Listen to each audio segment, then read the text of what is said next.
Friends, welcome back. Here is our next case study, question number 5 from CA Final, Paper 3 Audit, ICAI booklet. Okay, let's go through the question. Messrs. Bajaj and Associates have been appointed as the statutory auditors of PNGC Limited for the financial year 1920.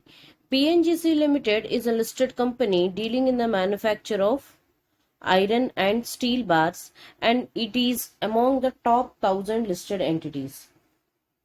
Financial year 1920 is the first year after the incorporation of the company. The company has duly complied with the SEBI listing obligations and disclosure requirements regulations 2015. When the audit was started, the management of PNGC Limited discussed with Mr. Bajaj, the engagement partner, about the strong internal control system of the company.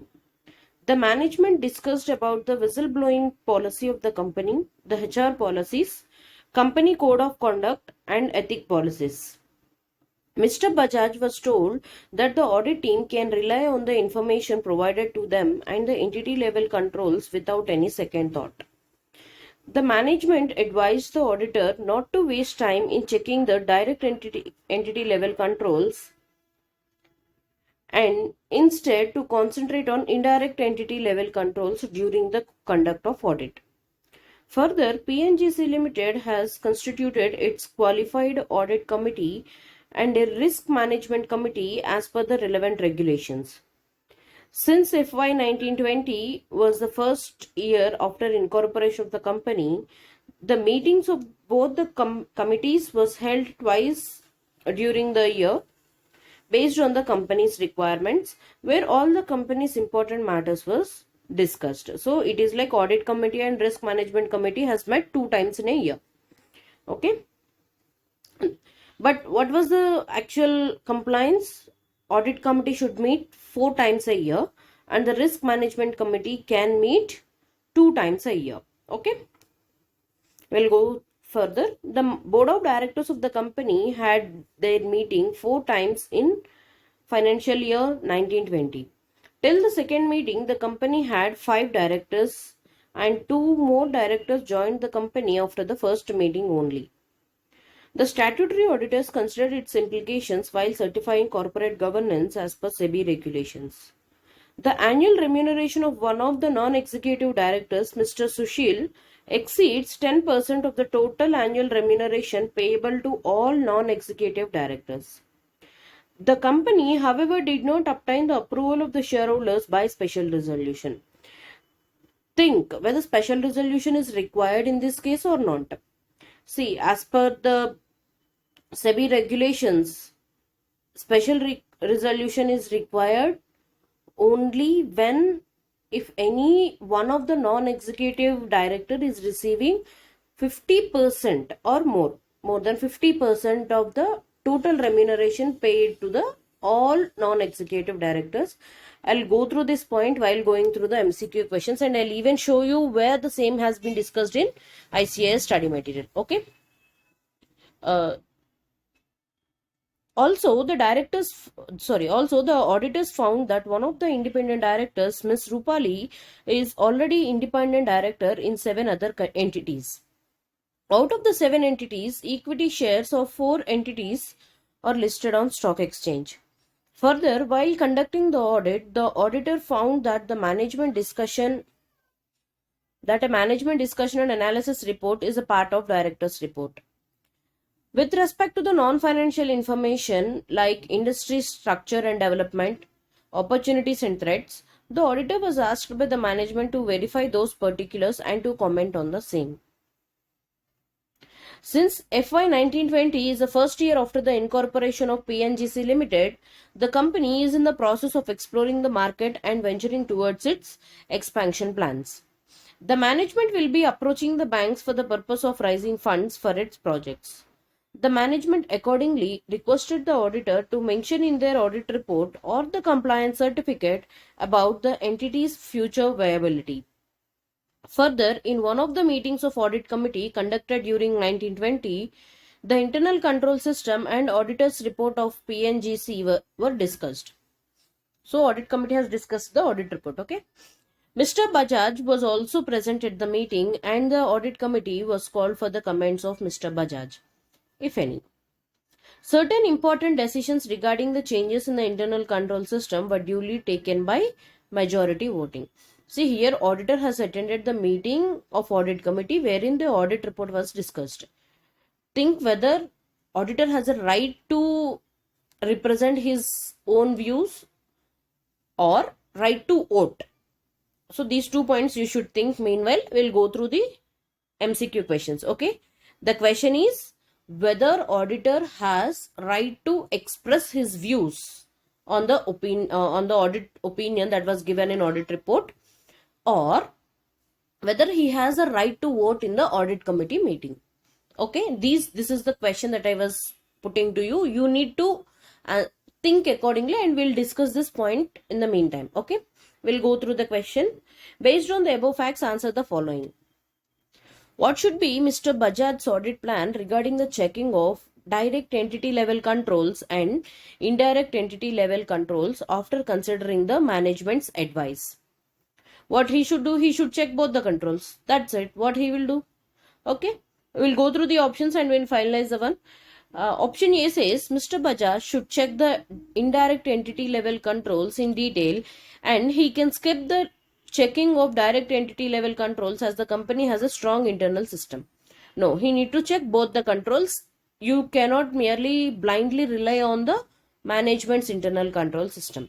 You need to check both direct entity level and indirect entity level controls. Option B says Mr. Bajaj should check the direct entity level controls in detail and can skip the checking of indirect entity level controls as the company has a strong internal control system. No, even here it is saying only you need to check direct entity level controls. Even this option is wrong. We'll go through the next option. Option C, Mr. Bajaj should evaluate and understand both direct entity level controls and indirect entity level controls and should accordingly decide the nature, timing, extent of the audit procedures. Yes, this is the correct option. This particular question has been asked from the initial paragraphs of this case study. Okay, hope you have identified this point. We'll go through the next, this balance option. Mr. Bajaj should check the indirect entity level controls in detail as it relates to the business process and account balance and contribute indirectly to the effective operation of direct entity level controls. Thus, he can skip the checking of direct entity level controls. So, option A, B, D are not correct. Option C is the correct option, wherein it says auditor has to check both the direct level and indirect entity level controls and he can decide the nature, timing and extent of audit processes.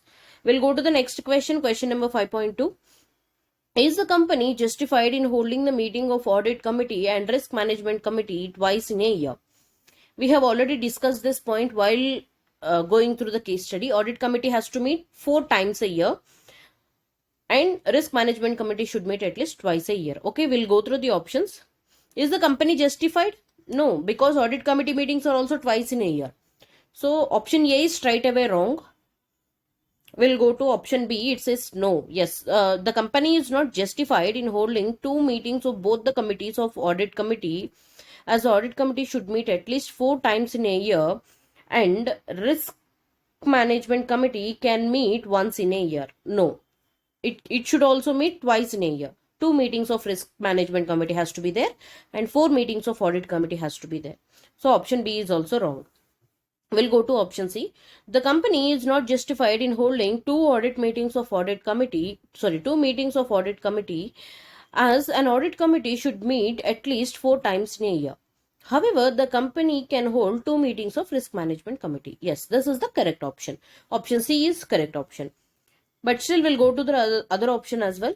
Option D says the company is justified as it is at the discretion of the board of directors to hold the meetings of various committees of the company as per the company's requirement to discuss the matters. No, it is not at the discretion of the board of directors. Company law has clearly given that you need to meet 4 times in case of an audit committee, and in case of risk management committee it is okay to have 2 meetings in a year. So option C is the correct option. We'll go through the next question, question number 5.3. With respect to the meeting of audit committee attended by Mr. Bajaj, what all rights can be exercised by Mr. Bajaj? So I have given you a question on this also. It is, he can represent his viewpoints in the audit committee meeting. However, he has no right to vote. Hope you understood what I'm saying. We'll go through the options and we'll finalize this one. Okay. Option A says Mr. Bajaj has right to be heard and to vote in the meeting of audit committee of PNGC Limited when it considers the audit report. No, auditor has no right to vote in the audit committee meeting, but he has right to be heard. Okay, option A is wrong. We'll go through option B. Mr. Bajaj has right to vote. See, auditor has no right to vote, so straight away option B is wrong. Okay, we'll go through the next one. Option C says Mr. Bajaj, being statutory auditor, does not have right to be heard and to vote in the meeting. See, here auditor has right to be heard, but no right to vote. So option C is also wrong. If you have a small, basic knowledge of what is to be done, what are the rights of a person, what are the rights of board of directors, what are the rights of auditor, then you can straight away say that option C is also wrong. Okay, these are the basic things that need to be kept in mind. Okay, option D says Mr. Bajaj has right to be heard in the meeting of audit committee of PNGC Limited when it considers the auditor's report, but shall not have right to vote. Yes, this is the correct option for this question.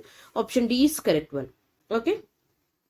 We'll go through the next question, question number 5.4. With respect to the annual remuneration payable by PNGC Limited to Mr. Sushil, is the company correct in not obtaining the approval of shareholders by special resolution?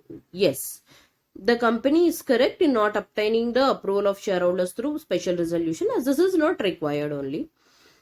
But still, for this point, I want you to go through the point. See, this is your chapter number 7, Audit Committee and Corporate Governance.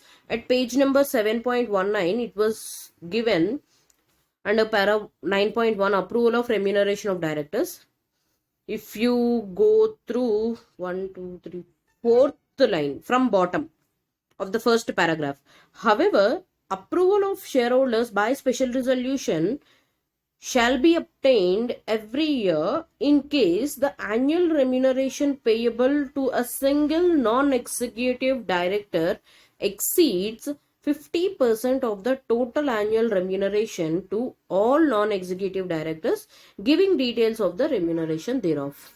Hope you have identified the paragraph. In the first paragraph, it is 4th line from the last. Okay. However, approval of shareholders by special resolution shall be obtained every year in case annual remuneration payable to a single non-executive director exceeds 50% of the total annual remuneration payable to all non-executive directors, giving details of the remuneration thereof. So based on this, we can say that company is correct in not obtaining a special permission from the approval from the shareholders by special resolution, because in the question it is given, see, Mr. Sushil, the annual remuneration of one of the non-executive director, Mr. Sushil, exceeds 10% only. So it is 10% of total annual remuneration payable to all non-executive directors. But the provision says you need to take special approval from shareholders by special resolution only if it exceeds 50%. So we'll go to the question. So the company is correct in not obtaining. We'll go through the options. Option A says the company is not correct in obtaining up. So is the company not correct? No. The company is correct, right? It is following the guidelines prescribed by the Companies Act. So option A is straight away wrong. Option B says the company is correct in not obtaining the approval of shareholders through special resolution, as no such approval is required in this case. Yes, option B is the correct option, but still we'll go through the other options. Option C says the company is correct in not obtaining the approval of shareholders through special resolution, as no such approval is required irrespective of the amount of annual salary payable to Mr. Sushil as a percent of total annual salary payable to all non-executive directors. So even this is wrong, because it is saying irrespective of the amount of total remuneration. No. If it exceeds 50%, then we need to take special resolution. Okay. Option D says the company is correct in not obtaining the approval of shareholders through special resolution, as the salary payable to the directors is a matter of concern to be discussed among all the directors. The shareholders are concerned with the financial position of the company. No, the shareholders are even concerned about the remuneration that is being paid to the directors. Okay. So finally, option B is the correct option for 5.4. Okay. We'll go to the next question. Question number 5.5. What is the responsibility of Messrs. Bajaj and Associates as far as the management discussion and analysis report of PNGC Limited is concerned? Okay. We'll go to the options. Messrs. Bajaj and Associates should verify and comment on the non-financial information reflected in the management discussion and analysis report as it forms part of board report. Just a second. Yes, auditor is always concerned about the financial information and its disclosure in the board's report, but not relating to the non-financial information. We'll go through the options. Option A says Mrs. Bajaj and Associates should verify and comment on the non-financial information reflected in the management discussions and analysis report as it forms part of board report. No auditor is not responsible for such verification of non-financial information. So option A is wrong. We'll go to option B. Messrs. Bajaj and Associates should verify the non-financial information. See, even option B says auditor should verify the non-financial information, which is not correct.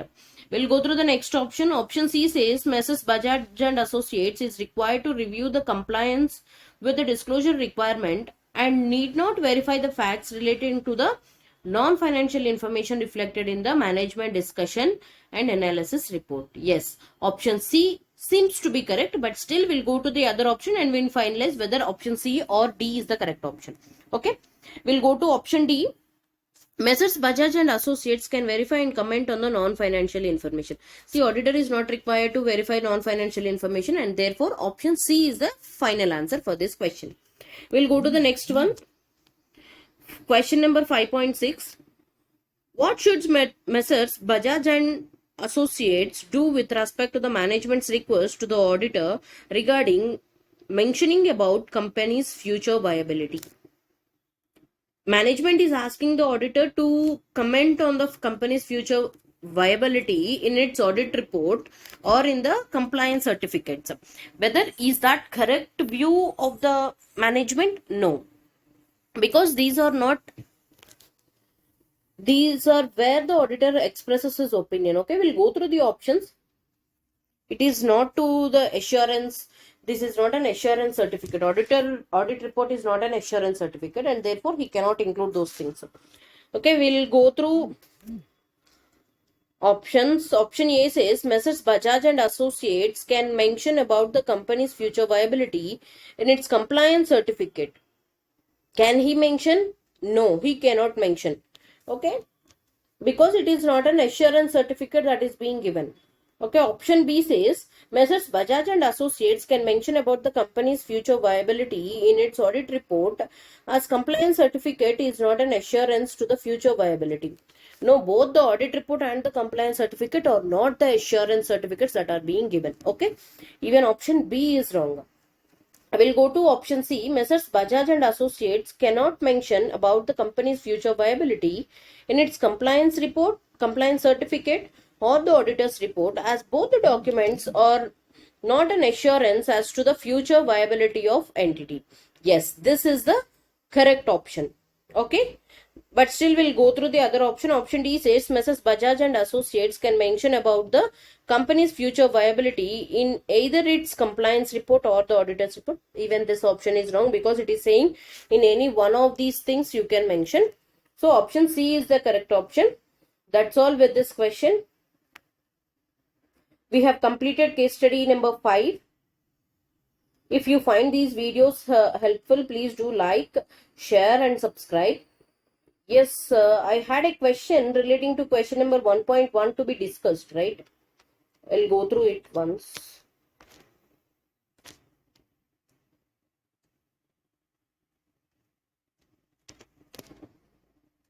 Question number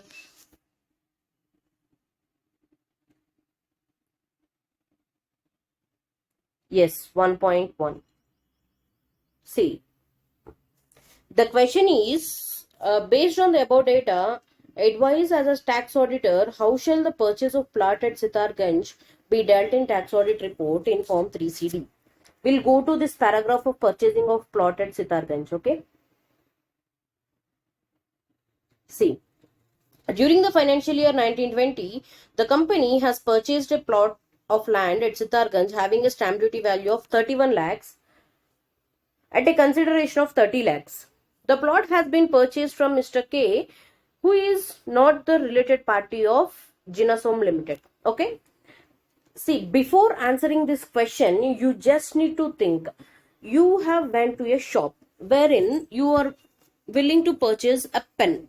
The cost of the pen is 50 rupees. For example, let's say it is 50 rupees. You doesn't know the shopkeeper. Neither the shopkeeper is your friend nor a relative. You went there. You asked the shopkeeper, you bargained for 30 rupees. Shopkeeper agreed and he gave you the pen. Later on, I went to the shopkeeper. I asked him for 40 rupees. He said okay and he gave me the pen, 40 rupees. Now, here neither the 10 rupees gain for me nor the 20 rupees gain for you is a benefit or a gift to you. Okay, it all depends on the bargaining power of the purchaser. Similarly, here the stamp duty value of the plot is 31 lakhs. However, the company has good bargaining power and they have finally settled at 30 lakhs. Here, neither Mr. K is related to the company nor he is a relative to any of its promoters or directors. As the company has clearly said, it who is not a related party. So, Mr. K is not at all related to the company. Therefore, how can you assume that a non-related party will give a benefit to you? Will give some undue benefit to you? No, it is not there, no. How can an unrelated person will give you a gift? No. So hope you are understanding. An unrelated person will never give you any such kind of benefits.